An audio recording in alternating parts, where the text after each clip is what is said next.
Okay, first of all, somebody was making fun of me because I sniff. I have a tick. I had a tick since I was a kid, so that's what it is. At some point, we're going to have to recognize in time that this story is about mental illness awareness more than anything else. My wife was diagnosed with bipolar 2 disorder, schizophrenia, dependent personality disorder, and several other diagnoses by different doctors at different times all throughout the past 7 years. The two diagnoses that stayed with her every single year was schizophrenia and bipolar 2. Bipolar 2 is where you're super high and you want to give away $1,000. The low is you want to end your life. And she went super high and super low many, many times over the years. And it was a struggle, almost a constant struggle, but we got through it. And the schizophrenia is where she would hear voices or talk to people that were not there. She'd play chess with people that were not there without a chessboard. She would sometimes forget who I was or forget that I was her husband. She'd forget who she was or forget that she was my wife.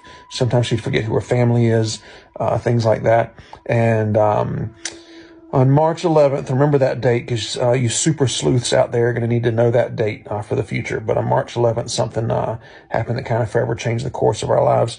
And she went really deep into the schizophrenia and was delusional and accusing me of certain things, slashing tires or sending a naked picture or stalking her or things like that I didn't do. And I found an Apple AirTag in my truck that week, and I assumed it was hers because I would keep seeing her pop up where I was at.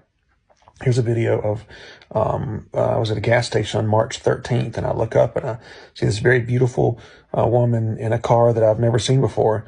And I learned quickly, of course, it was my wife. And she was hiding out or spying or something, and began videotaping me. And so I videotaped her, videotaping me. It's sad that the mental illness is sad, but we managed to always find lightheartedness in life in spite of it, and we always got through it. And I would do things like sometimes I had to play into the delusion, like pretend like I was a double agent who quit their job to marry this beautiful girl, and I'd have to show her our marriage license. And one time I even wrote a resignation to an agency saying that I can no longer work for you because I fell in love and wanted to get married, and things like that. It would help her take her medicine when she would come off of it. And I learned that about 2 years into the marriage. And we worked hard to keep her on her medicine. We worked very hard to keep her enjoying her life. She didn't have to cook a single meal. She didn't have to clean. She didn't have to work. She just had to take her medicine and enjoy her life. And we did our best with what we had. But here's a video of March 13th.